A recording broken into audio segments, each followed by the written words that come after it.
ஒரு அண்மை செய்தி. தமிழகத்திலே கடந்த சில நாட்களில் மற்றும் ஒரு வாரத்திலே அரசியல் களம் பெரிய அளவிலே மாறியிருக்கிறது என்று பலரும் கருத்து சொல்கிறார்கள். குறிப்பாக சட்டம் ஒழுங்கு பிரச்சனைகள் மூலமாக ஆட்சிக்கு எதிராக பெரிய கருத்துக்கள் வர தொடங்கி இருக்கின்றன.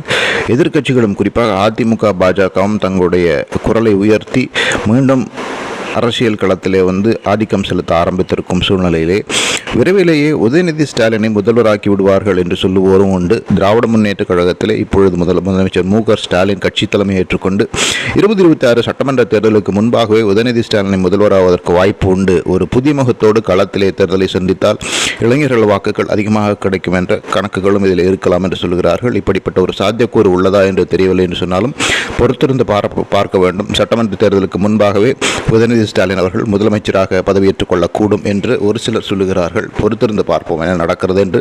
2026 தேர்தல் களம் சுவையாகி கொண்டிருக்கிறது.